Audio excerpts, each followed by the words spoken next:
नमस्कार। National wheels में आप सभी का स्वागत है। मैं आलोक श्रीवास्तव।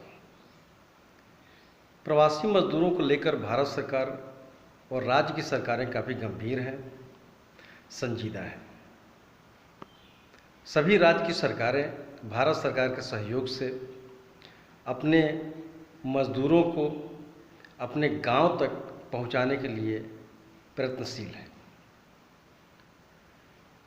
ये राज्य सरकारें विज्ञापन के जरिए या अन्य सूचना के माध्यम के जरिए इन तक संदेश पहुंचा रही हैं कि वो जहां हैं वहीं पर रहें।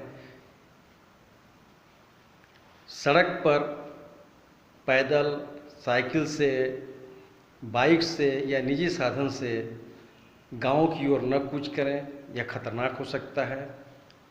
अभी कई हादसे हुए हैं जो इन पर पहाड़ की तरह टूटा है। यह बहुत ही घातक है।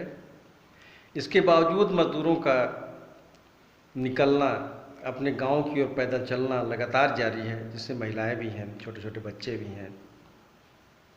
वो सिलसिला रुक नहीं रहा है। लेकिन इन मजदूरों के अलावा भी कुछ वर्ग ऐसे हैं जो पर्दे के पीछे हैं, जो सामने नहीं आ रहे हैं, क्योंकि वो बता नहीं रहे हैं, वो रो नहीं रहे हैं, वो घबरा नहीं रहे हैं, इसलिए उनकी ओर किसी का ध्यान नहीं जा रहा है।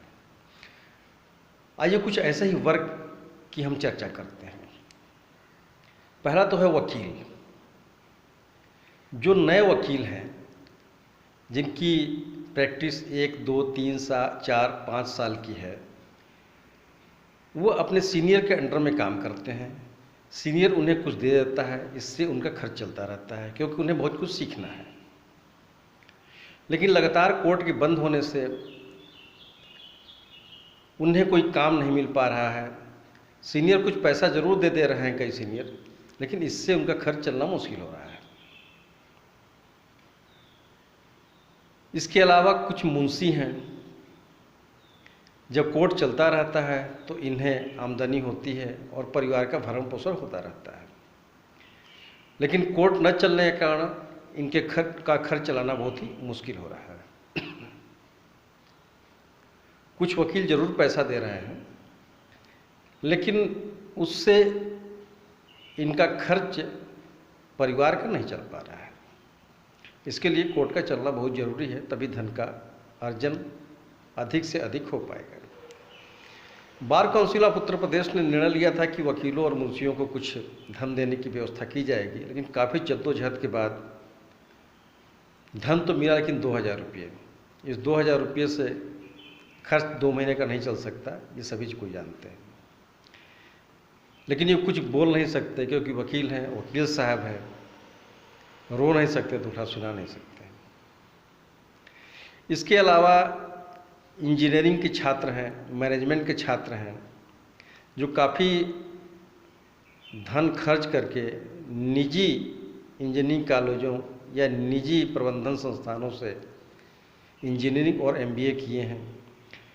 8-10 हज़ार रुपये की नौकरी या 12 हज़ार की अधिकतम नौकरी किसी संस्थान में कर रहे हैं। या तो अब इन्हें इन संस्थान से हटा दिया जाएगा, या जो करके निकल रहे हैं उनको नौकरी नहीं मिलेगी। कईयों को तो हटा भी दिया गया है नौकरी से। अब इनके सामने विकट समस्या है, लेकिन कहें तो कहें किससे, क्योंकि ये इंजीनियर हैं, ये मैनेजमेंट के छात्र हैं,